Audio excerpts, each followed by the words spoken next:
liberty. They want to leave something for our children so that they can enjoy the blessings of liberty that we enjoy today. So I commend all of you. Let's give them a round of applause for just participating. I'd like to go over the rules. This is a forum and not a debate. And how I distinguish a forum from a debate is that a forum is where candidates come and they present themselves. Why are they running for office? What do they believe in? What would they do if they got elected? That's a forum. A debate is more head-to-head, where candidates are clashing and they're getting their digs in on their opponents, and we're going to avoid that. Now, however, if somebody's name is invoked, whoever's name was invoked will have a chance to respond, a brief opportunity to respond. Each candidate will be given 2 minutes for their opening statement, 2 minutes for their closing statement, and we do have a timer. Mike Harmon is going to be our timer here. He also has a sign warning them of when their time is up. So, Mike, I know you're going to do a great job with that.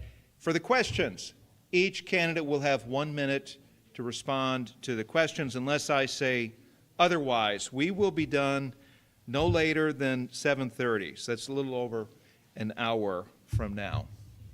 All right. With that said, I've briefed the candidates, briefed all of you.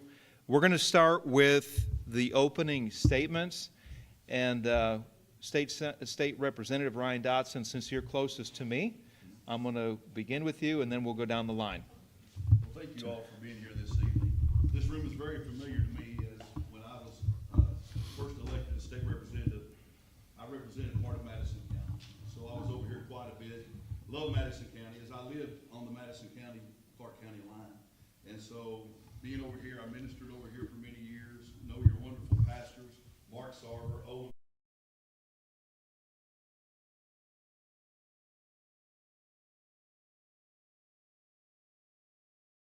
I'm representing all of Clark County and now redistrict into Fayette County.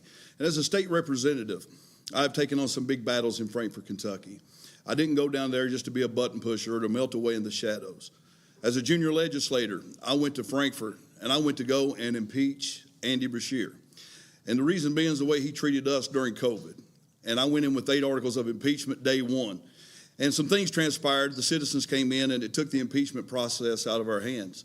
But I was willing to go and take on a fight that a lot of people didn't. And the next year I came back and I took on another big battle, which is Save Women's Sports. It was a battle that a lot of people didn't want to take up. And how many knows that we don't need biological males playing in girls' sports? Even many in our own party said, this is too controversial. Don't worry, don't push this down the road a little while. I said, absolutely not. I'm here to make a difference. And so for the last 4 years, I authored and I got across the finish line, Save Women's Sports. There has not been one biological male playing in girls' sports.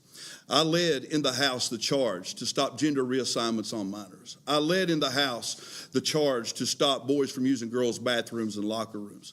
And so I'm here tonight to ask you to support me because the 6th District needs a fighter. Someone that is proven that will go down there and take and push back against the darkness. And I look at it from this perspective, is that we've got this opportunity now to make a difference. And I want to be a voice and not an echo and take the fight that I've taken from Frankfort to Washington, D.C. All right, very good. Thank you. Greg Plusinski, you're up next. Okay, thank you. My name is Greg Plusinski. I'm not a career politician. I'm an America First businessman and political outsider running for Congress to create good jobs and lower the cost of living for Madison County and the 6th District. I don't trust career politicians to fix what they broke. All they do is talk. Meanwhile, Kentucky builds. I built my drug manufacturing company in Lexington from scratch. I created hundreds of good-paying jobs and developed medicines that are sold around the world, including drugs to reverse fentanyl overdoses. Currently, I'm on a mission to bring drug manufacturing back from overseas to America and to Kentucky to lower the cost of drugs so we never again have to depend on our foreign enemies for our life-saving medicines. I want to work with President Trump to secure the border, stop the immigration scam, and stop the spread of radical extremism. I want to end the fentanyl crisis, protect our troops, police, and border agents, and honor our veterans for their courage and sacrifice. I want to stop Washington's reckless spending and make life affordable for Kentuckians again. I want to cut taxes, cut regulations, and unleash the economy. I want to protect the signature industries that make Kentucky special, including bourbon, horses, farms, and manufacturing, from harmful taxes, fees, and government overreach. And I believe in making America healthy again, whether it's school lunches or medical decisions. Parents, not bureaucrats, need to be in charge. Kentucky doesn't need career politicians. Kentucky needs results. If you want a conservative outsider with real-world experience who's delivered good jobs, hired our young people, invested $200 million into Kentucky's economy, and delivered real results for Kentucky families, send me to Washington to work for you. I'm Greg Plushinsky. I'm the only America First job creator in this race running against career politicians. Thank you, Greg. Dr. Alvarado, you're next. Well, thank you very much. Thank you all for being here tonight. Appreciate, I know March Madness is going on. Duke almost got beat, so I know people were probably trying to watch that before we got a chance to come in tonight. But it's a pleasure to be with you. A lot of familiar faces here in the room. I've had a chance to come and address folks here in Madison County, and been throughout the county here in the last several weeks, just meeting with local officials, meeting with a lot of business owners, people in the community, and having a chance to get on the radio, talk to folks kind of over the airwaves as well. So I appreciate the opportunity. For those of you who don't know me, I'm a Christian, married to my wife, Dawn, who's here for the past 31 years. I've been a practicing physician. I'm a father to 2 great kids. I've got a grandchild on the way as well. So that'll be due right around the time that we have the primary.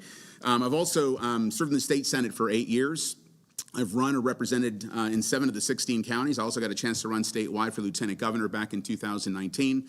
Got to meet a lot of folks during that time. I also served as commissioner of health in the state of Tennessee for 2.5 years, overseeing a $1.1 billion budget and 3,000 employees during that time, all the while commuting back and forth to see my patients here in Kentucky.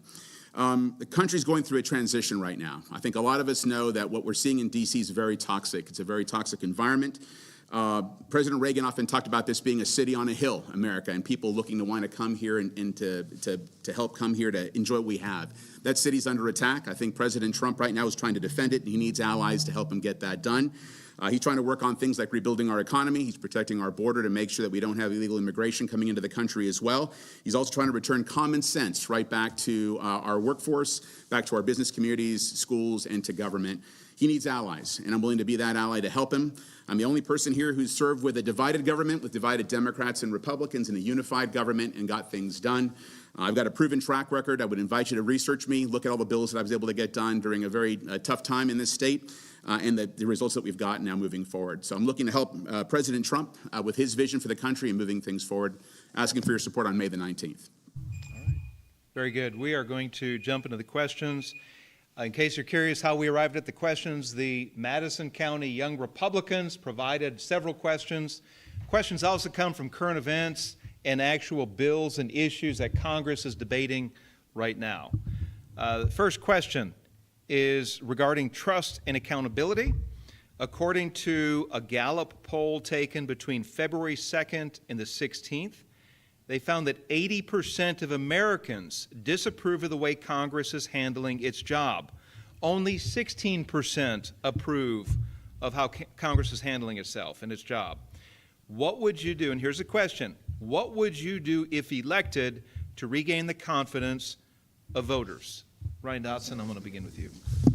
That's 1 minute or less, by the way. 1 minute or less. Well, that's a very good question. You can look at the state of affairs that we're in right now, and all the infighting, I think, has sprung back even during the time of Biden, the infighting even amongst our own people in Congress. And I believe people just want to see things progress forward. And with that being said, what I mean by that is that they want to see policies that really make a difference and transform. And since Donald Trump has came into office, we're starting to see that with the passing of the big, beautiful bill. They're able to pull people together, even in the House and in the Senate. And I believe going forward that we just really need to focus on what policy issues matter to Americans the most. And all this fighting over, just like right now, the SAVE Act is the very most important piece of legislation that could be passed right now, because if we don't take care of our voter issues, we're going to be in a bad situation for years to come. So I think we just don't have enough time. A minute doesn't fulfill everything that needs to be said about this, but there has to be more unity even among the Republicans. Very good. Greg Plushinsky, considering Congress's low confidence level with the voters, what would you do if elected to regain the confidence of the voters? Well, in Washington, we have too many talkers and not enough doers.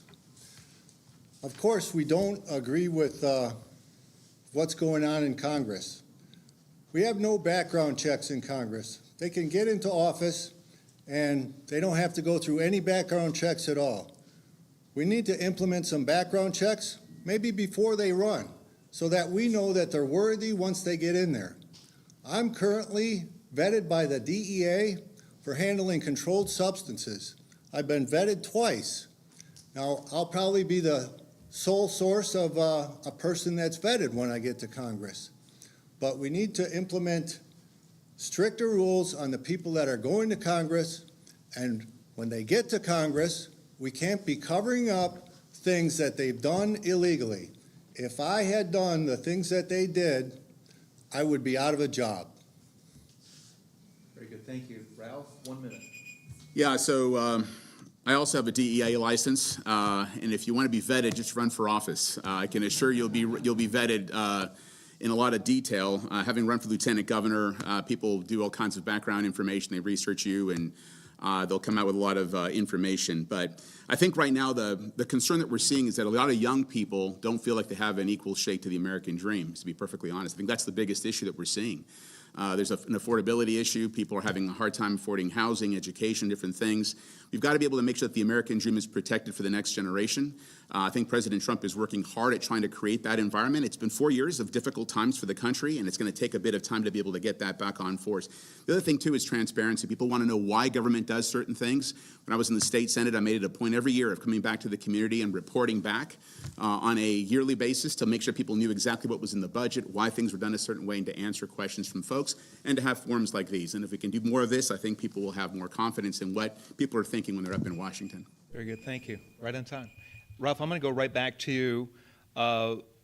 Similar polls show that young voters deeply distrust Congress. And here's a question. Why should Gen Z believe that you will be different from every other political leader who promised to change and to do the job with integrity? How would you be different? Just said, I think my son is 27 years old. My daughter is 25. They're both in that Gen Z range. And so I think, he always told me he wouldn't be interested in politics after growing up in a political household. But he's the one that I hear the most from. I get a lot of texts from him every day about things in the news, things that he doesn't like, concerns about transparency, questions about things that are happening in government. People feel like government is that we're hiding things from them. And I think you need to have an open channel of communication just for discussions on those things. People need to follow through on their promises as well. I think that's important. You have a president right now who is keeping his promises. And some people like those promises, some of them don't, but he is a man of his word, and he's following through on the things that he's said he would get accomplished. We need to have people that are going to do the same type of thing, that if you make a promise, you follow through and you work and make an effort to achieve that promise, and that people can see that and know it. And if you report back to the community, I think that's important. But that open channel of communication and that opportunity for the next generation to achieve that American dream, I think is crucial. That's why people don't have any confidence right now. Very good, thank you. Greg Kucinski, how would you build confidence with Gen Z if you're elected? Well, in my business, integrity is everything. You can't work in my industry without writing your name properly with the name and date. So I always told people that if you're going to take something to your next job, take your integrity with you. Don't leave it anywhere. You need to take it with you and be proud of it. So I'm going to let people know that that's how we operate in our industry, and we're going to take that to Congress and try to implement the same item. This is not negotiable in our industry, and it shouldn't be negotiable in Congress. Okay, thank you. Ryan, how would you build trust with that younger generation, Gen Z in particular? Washington has really forgot who it works for. And Kentucky families shouldn't pay the price for Washington's reckless spending. And with that being said, I believe we institute trust and accountability by having term limits. I do believe that term limits gets rid of some of the people that's been there way too long. And get elected for this position, I'm not looking there to make a career out of it. I'm 53 years old. I've got a beautiful life outside of politics. I don't need this, but I feel a mandate or a call to be involved. And I, too, have been disgusted with the way Congress has been over the years. And we reinstitute faith in our system when we enact these term limits. And I want you to know that I am for signing a term limit pledge. And now what that term limit looks like, it varies, but I do think you do need some time to be able to work your way up into the system to where you can get into leadership, but yet not be there too long where you become a drag on, you get eat up by the swamp and be a part of the problem rather than the promise. Thank you. Very good. Thank you, Ryan. I'm going to go back to you. One of the top issues in the 2024 election cycle was border security and illegal immigration. It still remains a top issue with Republican voters. And here's the question. Do you support completing physical border barriers, ending catch and release policies, and using all available federal authority to secure the southern border? 1 minute. So secure border is national security. Illegal immigration strains local hospitals, it strains our schools, our resources, and even on our law enforcement. And we are a nation of laws, and we need to enforce those laws. None of us in this room can go to another country and live there permanently without going through the process. And it's really become a strain on us. Under the leadership of Biden, we've seen over 20 million people come into this country illegally. We've got those folk on our Medicare, Medicaid systems. And now we're getting to a place where our housing has become so strained. And so I believe that we need to continue with border security, physical border security, also with ICE agents deporting illegals and bringing back some normalcy and come into this country the right way, the way we should go to other countries as well. Very good. Greg Plusinski. Go ahead. So if we continue to import the third world, we're going to end up with third world results. So we need to complete the border, we need to end catch and release, and we need to secure the border, and we need to stop the flow of fentanyl. Even a secure border is not going to stop the flow of fentanyl. So we need to address that as well. But the amount of strain that the illegal immigrants have put on this country is something that's hard to fathom. We have so many people that are being paid to sit at home and not work, while the rest of us go to work and pay the price for those people.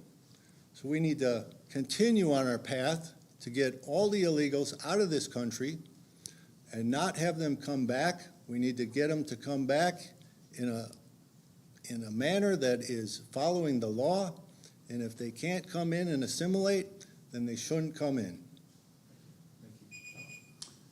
Yeah, so I'm the son of immigrants. My mom came from Argentina, my dad from Costa Rica. So this is obviously a topic that's important in our family. My folks came here the right way. They came here in the 1960s. They came here legally. They wound up going through their process to become citizens. They met here and raised a family here. So people can come, I think, from third world countries and become Americans and achieve tremendous success in this country. And it's one of these things that nothing irritates a legal immigrant, I think, more than seeing people not follow the rules and break the rules and cut in line. Imagine any of us on a ride at Disney World. If you were waiting for 2 hours and someone cut the line at the end, you'd be very upset. A lot of fights would break out. The same kind of thing can happen here. We've got to make sure we follow our laws, and we are a country of laws. So I would support a physical border, replacing that, making sure that that's completed. We have to also get rid of catch and release. Somebody is caught and they're here illegally. They need to be deported back out. We need to make sure that the president has achieved tremendous success. For the last 4 years ago, think of where we were and where we're at today and what the president has done in a lot of his actions. So I would continue to support that. Ralph, I'm going to go back to you. One of the things we're hearing is that many people are self-deporting. This has caused problems for some of the businesses that have had illegal immigrants working for them. Of course, you made it clear you're against illegal immigration. I think everybody in this room is. But should the immigration system be revamped and updated to make it more efficient so that we can get the workers that are needed here? So that the various industries, construction, agriculture, so they're getting the workers here. What are your thoughts on that? This is something Congress would need to deal with, too. Yes, right. So back in 2016, when President Trump first ran, I spoke at the National Convention on his behalf. I've been with him ever since. I was part of his Hispanic Advisory Council during that campaign to advise him on a variety of topics that were important for Hispanic voters, and one of those was on this very topic. And we talked about revamping the immigration system to make it easier. H-2A and H-2B visas are typically what we use for agriculture, for hospitality industry, for restaurants, for construction. A lot of folks require those, and so there's an opportunity, I think, that if you could expand that to be able to have that, offer it first to Americans. If Americans are not willing, you've got people that are willing to do that work, but you can expand those visas for those individuals. And so I think there's an opportunity for that. I think the president was open to those thoughts during those conversations that we had back then. And so I think there's, again, a lot of our workforce is dependent on that right now. But now they might, if they're already here, they might forfeit their opportunity for citizenship. But if they want a work visa, they want to work. And it would help take care of a lot of our industries. I think a lot of them need those folks right now. So I think there's an opportunity to apply for those and be able to expand that visa. Greg, what are your thoughts on revamping the immigration system to provide needs for workers that are needed in various industries? Well, I think that's something that Congress can work on, along with the guidance of the president. Right now, I've met with horse farmers, I met with landscapers, and they have people that are working for them that are here on visas, that are here to do horse farming, landscaping. It will be under pressure if people continue to deport, but right now we have to do that. We have to get them pretty much out of the country, and they can come back in a legal manner and continue to work. It is a big concern with a lot of the industries where people are here that are not legal. So we need to take care of that by letting them go back out, get legal visas in place so they can come in and work if they want to work in that industry. Very good. Ryan? A remedy that I see is that we should probably put a 2-year moratorium on letting people into the country until we take care of our illegal problem, because we've got a lot of folk in our nation that could use these jobs. And so as we continue the work with ICE and deportation, I think we should just put a hold on bringing people into the country for at least a couple of years till we get a good handle. I mean, we're still beating back all the stuff that Biden done to us over the last 4 years.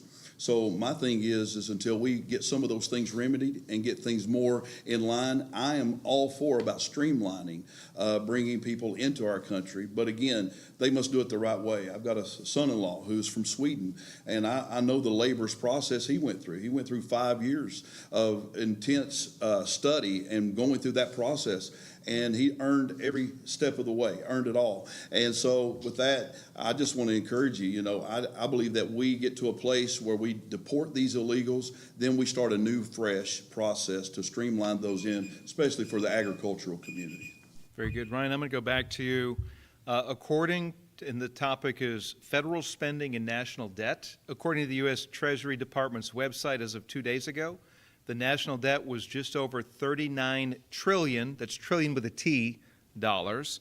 First question, very briefly, in yes or no. Do you favor a balanced budget amendment? Then I'm going to follow up. Balanced budget amendment that Congress would have to balance the budget, just like the Kentucky state government does, as you know. I don't think we've balanced the budget since '91, but yes, I'm for that. The follow-up is, would you commit, you can expand on this up to a minute, Okay. would you commit to voting against omnibus spending bills that significantly increase the national debt? Just to let you know, I am against omnibus spending bills. But when you go to Congress, and even in Frankfurt, you think you're going to go down and change the world, but you have to work within the system. I would definitely be pushing for line item things to be voted on instead of everything being put into one bill. With that, again, I think that with those type of issues, that when it comes to spending, we have to be cognizant. These, continuing CRs, they've got to stop. And so we have to get to that point to where we vote on individual spending bills. And I believe over a period of time, we can get our national debt under control. $7 trillion a year is what we have in income. And 5 trillion of it, almost 5 trillion, goes out to people who are on Medicaid, Medicare, and all these government programs. We're upside down. We're putting out $4 million a year on a $7 trillion a year budget, and we're falling short. Sorry about that. Very good. Now, first question, Greg Plushinsky. Should again, we're in $39 trillion of debt. Do you favor a balanced budget amendment? Yes or no? Ooh, yes. And then the follow-up, will you commit to voting against omnibus spending bills that significantly increase the national debt? Well, voting for omnibus spending bills, it's kind of like everybody coming to you at one time to say that they want to get some money from the company. So I have a bunch of directors come in, they say, I want money from here, I want money from here, I want money from here, money from here. And then you get to the end and you say, we don't have enough money. So yes, I think we need to limit the spending bills to line item spending bills so that we can have a good tracking on the money that's being spent. The money can't just be spent wildly like it currently is. Otherwise, we're going to be $49 trillion in debt within a few years. Very good. Ralph, balanced budget amendment, yes or no? We've been trying to get that done since the days of Ronald Reagan. So yes, we need to get a balanced budget amendment done. In favor of, would you vote for or against an omnibus spending bill? So again, I think everybody's got the same type of idea on this. It's in principle, of course, you don't want to have omnibus, but the reality is when you get up there that those are presented before you. And if you've got funding for your community or for your state, do you vote against that to make sure your state doesn't get it, or are you willing to shut down the government? That becomes a big concern. Let me push against that, and this is one. And I'm not trying to put anybody on the spot or in a tough area, but you are going to run for Congress, and you are going to be in a tough spot. Yeah. Any one of you who wins. But is this not precisely the reason why we have runaway spending, why there are foolish things that are funded, and why we continue to add to the national debt? Yeah. So the key to that is expenditures. I mean, you have a lot of expenditures. Yeah, we've seen what's been going on in Minnesota. We've seen what's been going on in other states. We see the waste that's out there, that a lot of times federal dollars are being pushed out to states, and those things are not being supervised or overseen. So you've got to cut down a lot of that waste and abuse in those things. Healthcare has a lot of that. Obviously, being a physician, I understand that realm very, very well. And there's a lot of opportunities for us to be able to save dollars, give power back to patients and to providers.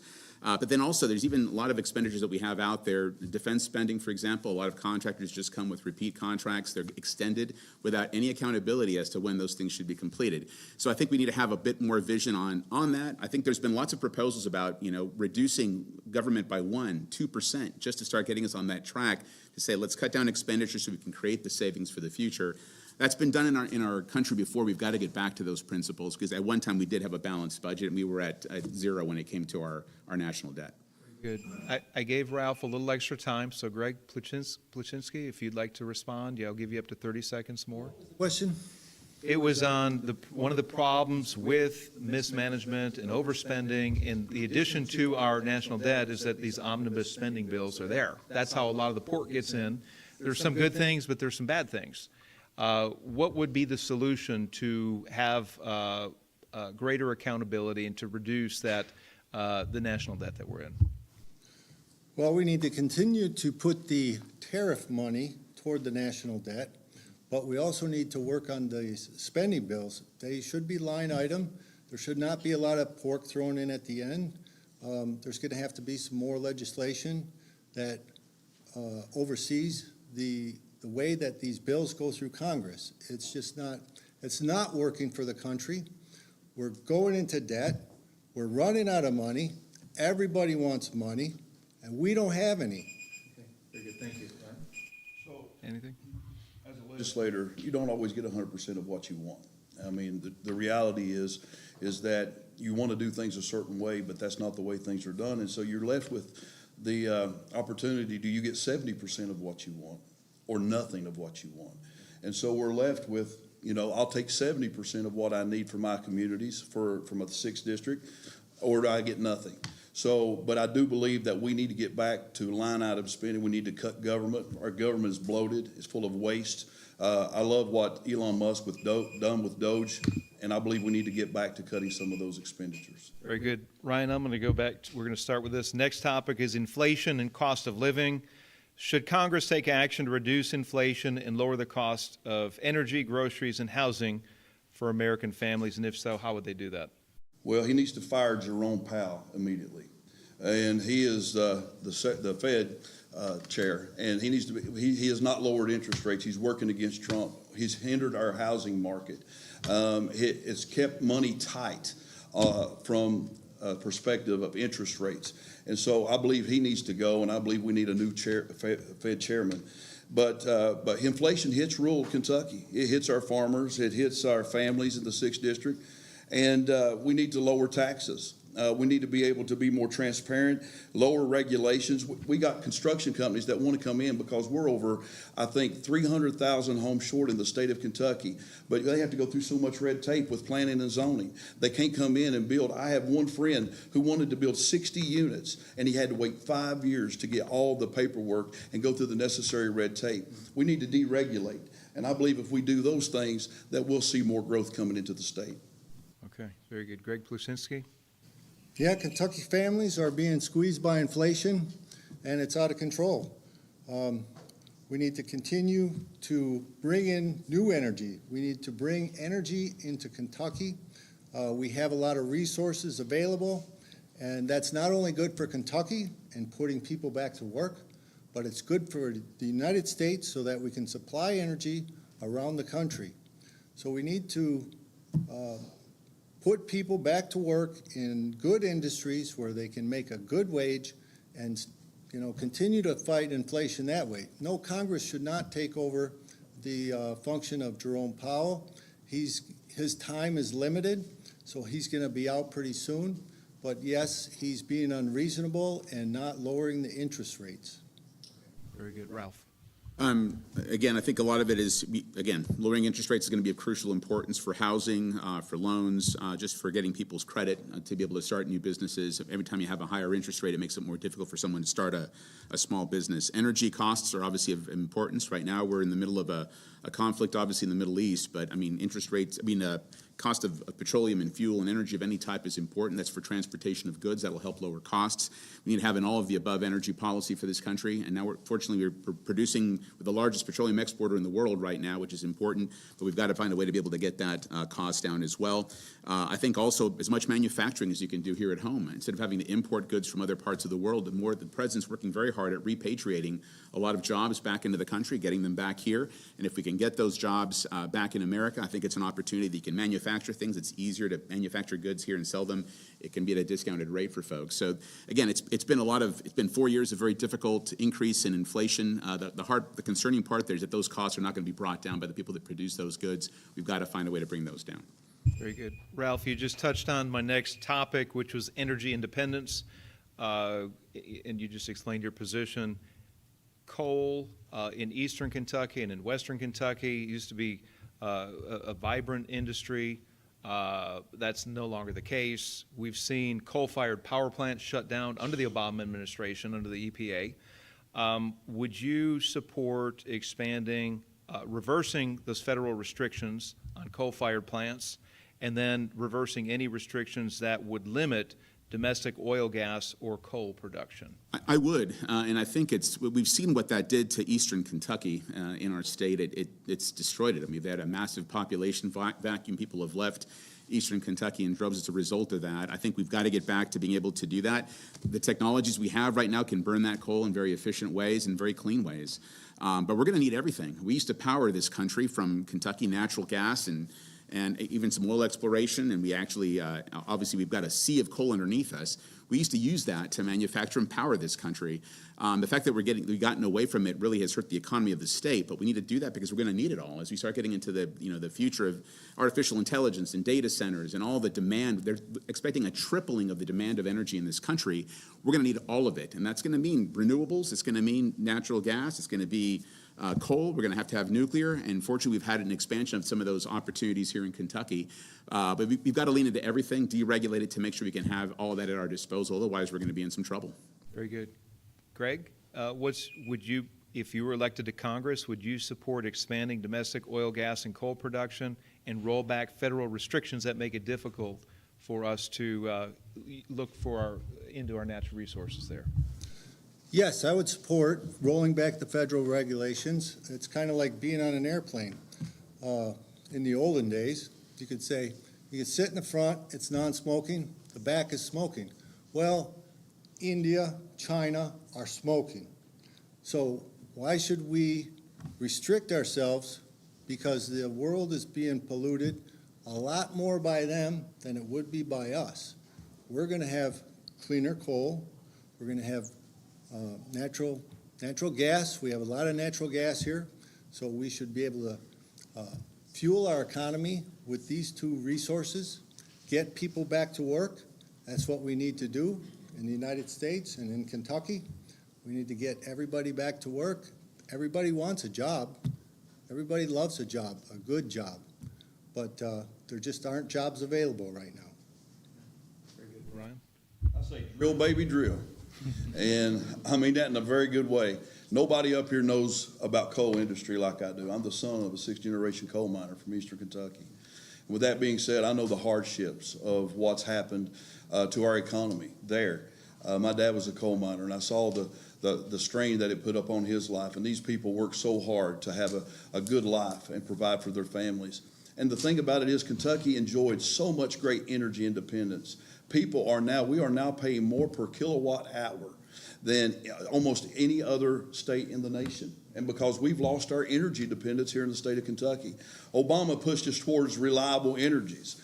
And we've seen how they failed. We've had rolling brownouts, rolling blackouts all over the state. And even in Texas, they had rolling blackouts. But I'd like to just leave you with this thought. The wind don't always blow and the sun don't always shine, but coal will always leave the lights on.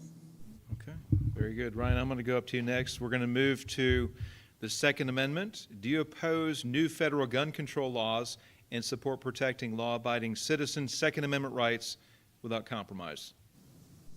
Do you oppose any? Oh, you talking to me? We're Okay. going to go back to you. Okay. I'm trying to make it easy. I got you. Pick somebody, but yeah, Second Amendment.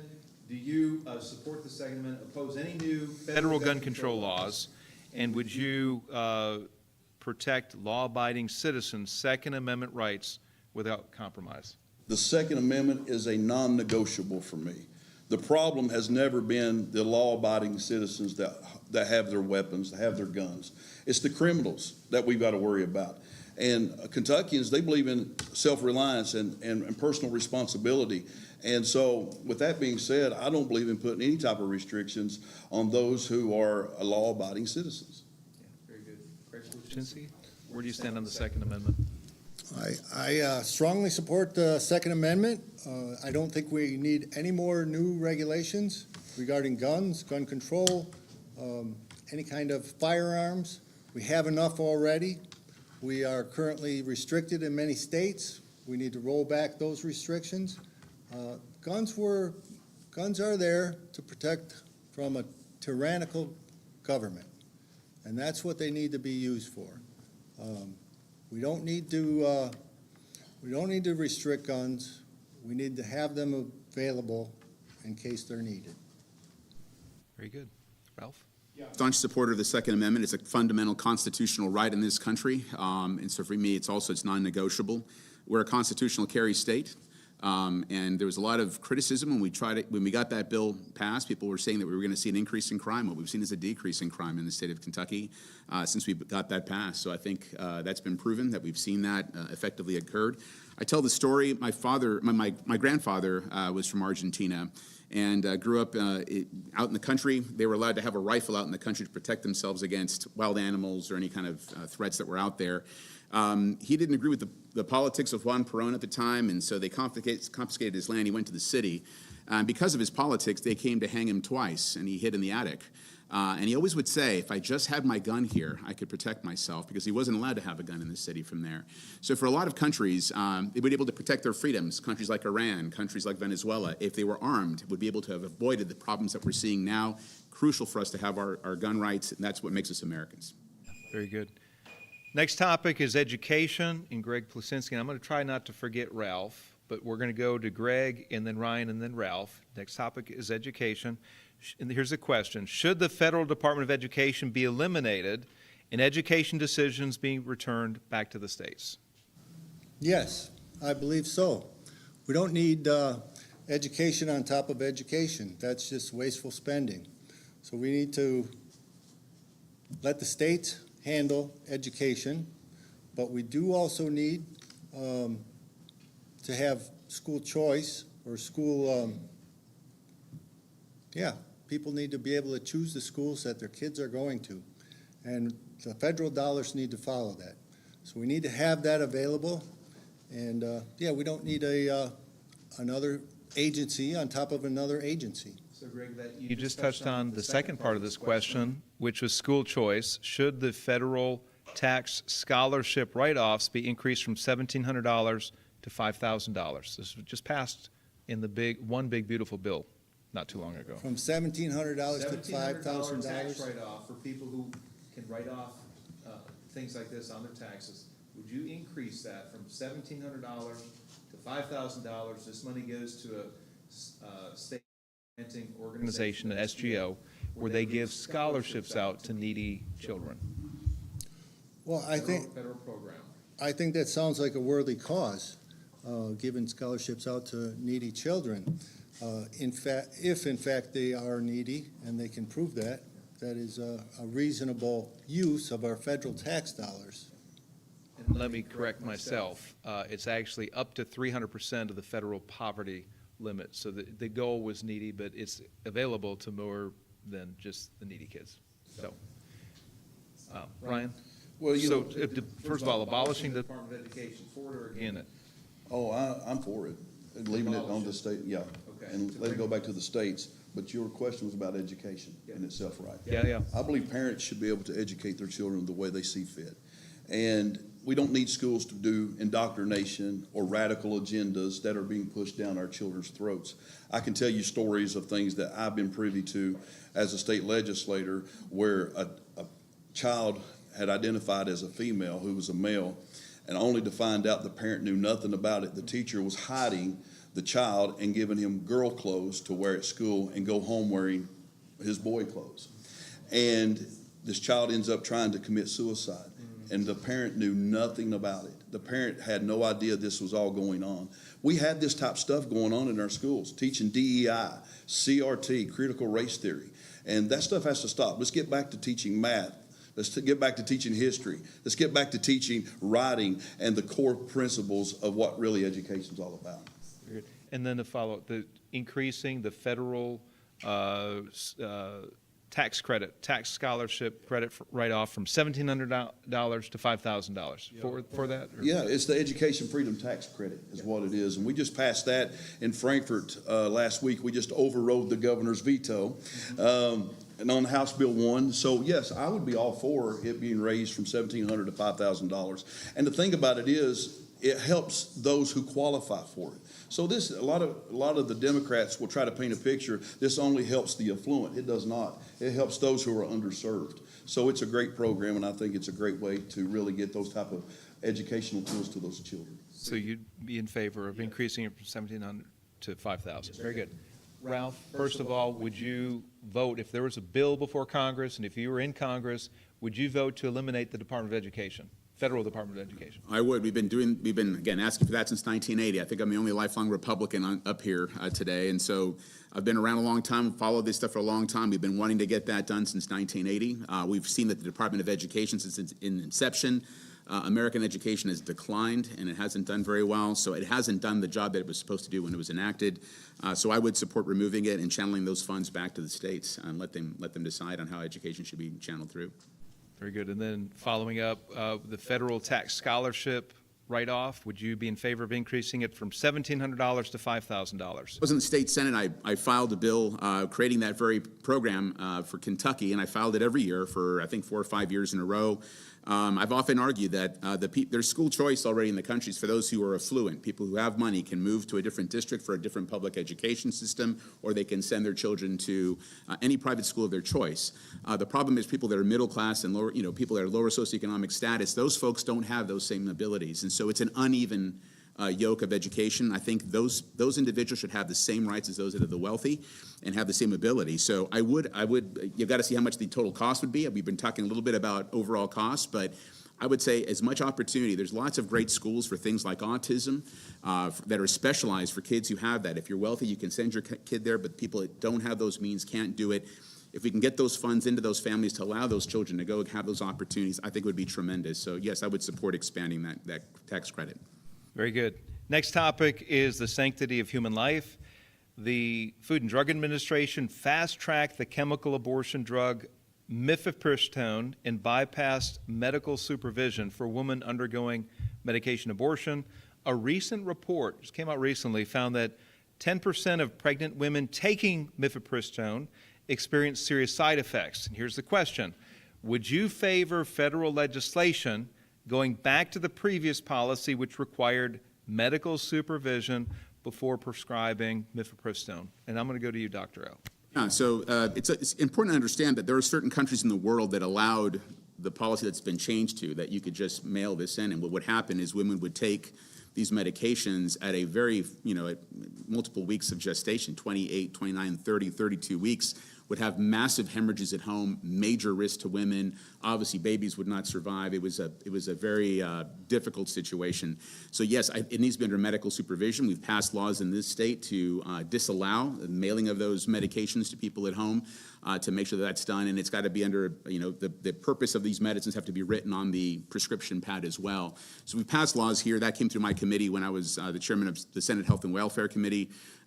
So I do think we need to go back to the previous policies. It's just, if we don't do that, it puts women and babies obviously at risk. And a lot of times women will order these. I think we had a representative who posed as someone as a young individual, got those medications with very little screening, which is very, very dangerous. Thank you. And you brought up something that I missed, and that is that the FDA not only fast-tracked the approval and they removed the medical supervision aspect of it, but also they extended the age of gestation that a woman could take it.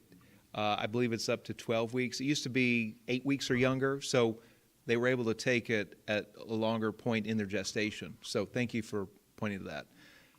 Greg. Were there any safety studies that were not conducted for this drug product? My understanding is that the answer is no. They did not look into the side effects or the consequences when they increased the age of the woman who's pregnant, of the child that's in her womb. They did not look at the effects on the woman. And this recent report, the Ethics and Public Policy Center in Washington, D.C., came out with this report. It's my understanding that they did not look into that before they fast-tracked it. And what drug company made this product? I'm not sure. The drug is called mifepristone. Mifepristone. Well, It was fast-tracked under the Biden administration a few years ago. that'll tell you something too. But yeah, some of these larger companies, they sidetracked the FDA just like Pfizer did with the COVID vaccine. Some people called it a medical miracle in 2020, and there was no patient insert. So imagine that, having a drug on the market that the entire world has taken, no patient insert. So this is what happens when people skirt the system. That's why we have these FDA regulations that are crushing small business owners like the business that I built. We have enough fees to get to market. They take us right out of market because we can't afford the fees that we have to pay to the FDA. That's right.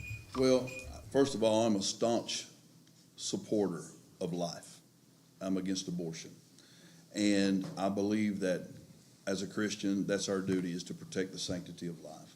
With that being said, I do believe that any type of medication that affects the death of a child or the health of a mother should be under doctor's care.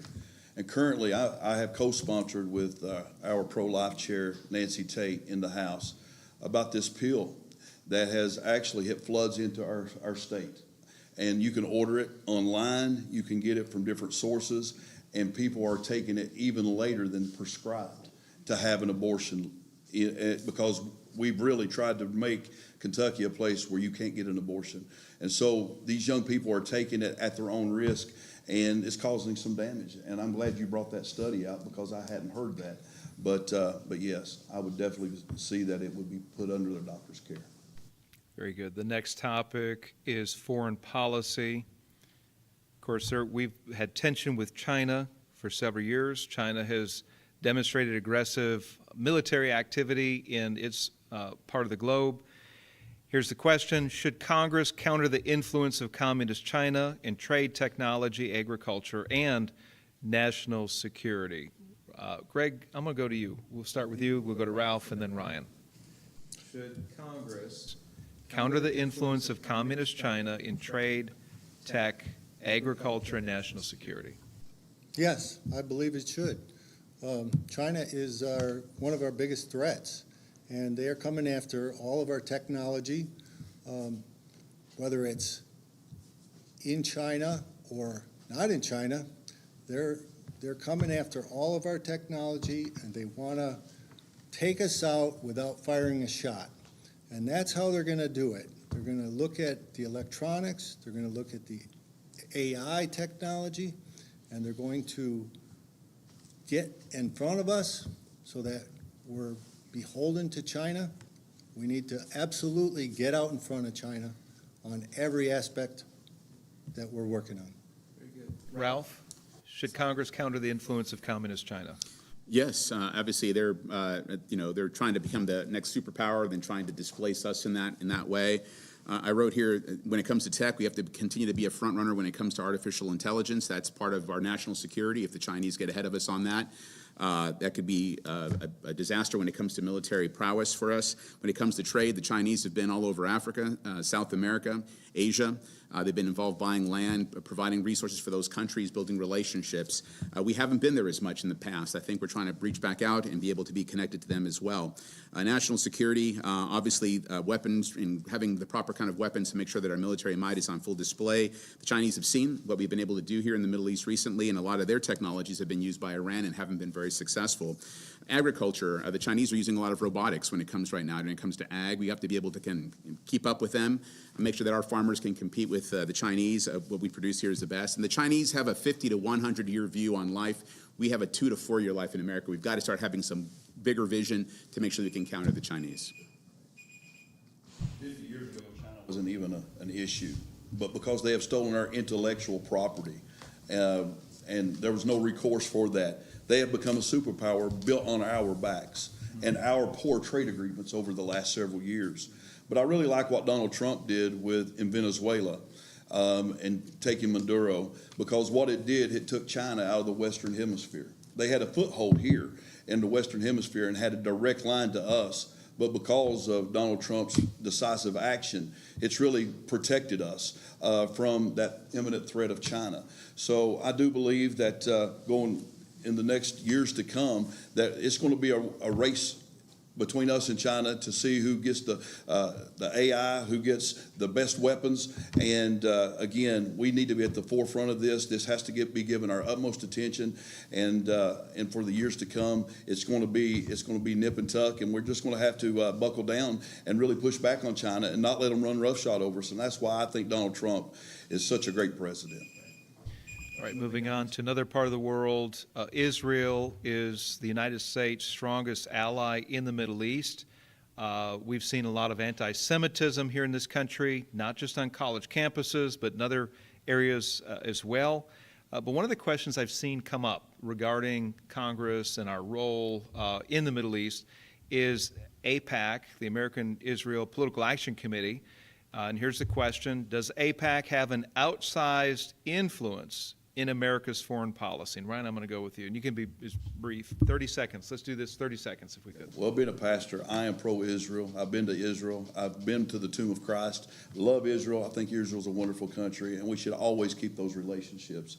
AIPAC, as far as it goes, no one's ever really come to talk to me about AIPAC in the aspect of how they give and where those sources come from. But anyhow, I just want you to know that I think we should continue the ties that we have with Israel. Okay, very good. Greg, does AIPAC have an outsized influence in America's foreign policy? Well, I'm not familiar with all the other policies from the other countries, so I can't say whether or not they have an outsized influence or not. They have some influence, but they're our partners. We want to get along with Israel. They are a society in the Middle East that is under a lot of pressure, and we need to continue to support them. And, we need to be friends to Israel. Very good, Rob. 30 seconds. I don't think it's outsized. AIPAC is a group of Americans who typically want to make sure that we have a good relationship with Israel. And so they're involved in making sure that that relationship continues. It's in our national interest to make sure that we have a strong Israel, I think, and to make sure that they're helping hold the line in the Middle East. If that fight doesn't occur there, it'll be coming to our shores. So I don't think they have, compared to the insurance lobbies, compared to the defense lobbies, compared to so many lobbies that have influence in Washington, D.C., I don't know that they have an outsized influence compared to some of those. But there are a lot of individuals who have a positive view of Israel, want us to maintain a good relationship with that country, and I think it's in our best interest. Very good. For the remainder of the questions, moving here on out till we get to the lightning round, and yes, there will be a lightning round, we're going to do 30 seconds or less, and thank you for bearing with this change. We're going to try to cover at least 4 more questions. And Ryan, I'm going to go to you. Tax policy is the next topic. Do you oppose any new federal tax increases? Absolutely not. My whole time in the Kentucky legislature, I have not voted for one increase, and I do not believe this country can really stand another tax increase of any kind. How about, I'm going to follow up. There's this cry to tax billionaires, the billionaire tax. California's dealing with it now. Mamdani, the new mayor of New York, is talking about the billionaires tax. What about taxing billionaires? Already being taxed. These are job creators. These are people who invest in our communities, and they're creating more and more jobs. I don't believe that taxing them unfairly is an answer. Very good. Greg, any federal tax increases that you could support if you were in Congress? No, none. How about for billionaires? None? Is that, No, Okay. they work for their money.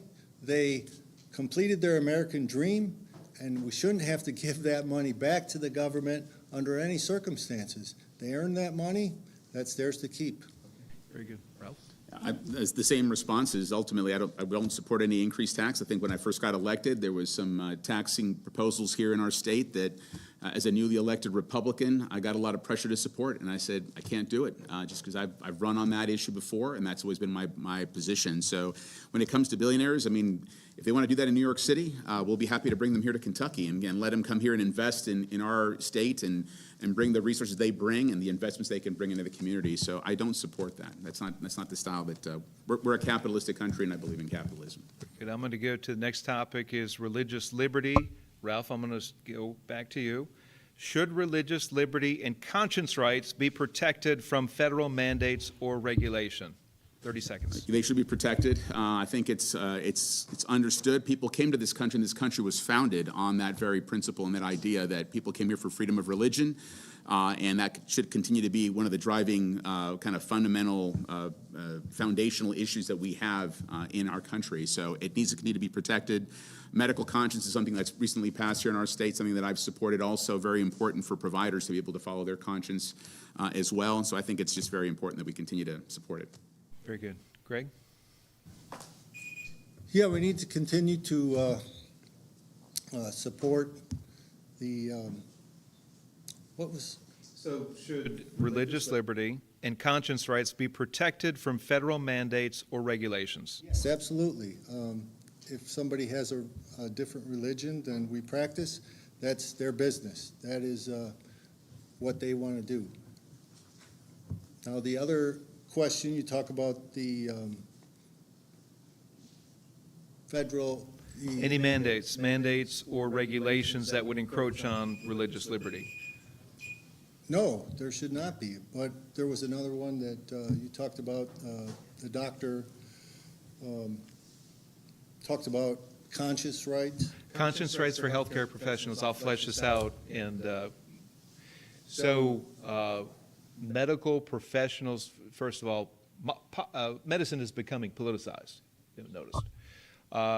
And let's say there was the abortion issue. Under the Biden administration, there were penalties imposed on healthcare workers if they didn't participate in an abortion. There's an issue right now. I'll give another example. Pharmacists could be asked to provide high doses of hormonal drugs so that somebody could transition into the opposite sex. And if you've got a pharmacist that says, hey, that person's made in the image of God, and I don't believe in giving a drug that could ultimately harm them and do something that they might regret, That's what this is talking about. So whether abortion or gender ideology, transition type things, that's what this would protect. It'd protect the healthcare worker, pharmacists, assistants. Yeah, I think they should be protected. They should not have to do things that go against their conscience. Okay, very good. Thank you. Government should protect life and religious freedom. I mean, after all, this is what we're based on, right? I mean, we've seen our government attack those who have religious freedom. And I mean by that is that back during COVID, many people were pushing the COVID vaccine, mask mandates, vaccine mandates. And you know what? As a pastor, I was writing exemptions for people because they didn't feel comfortable in taking the vaccine. I didn't take the jab, but we were made to feel like second-class citizens back during COVID because we didn't take the jab. So the government should never mandate that upon any individual. Okay, very good. Gentlemen, we are running out of time. We're going to move to the lightning round. This is where I will, first of all, pass out these. You will have paddles. Yes, no paddles, okay? There's the yes, there's a no. Take a look, it's written on both sides. There's yes and no. Good, and then Ralph, that's for you. I'm going to make a statement, and you put up the yes or no. If you agree with the statement, put up the yes. If you disagree, put up the no.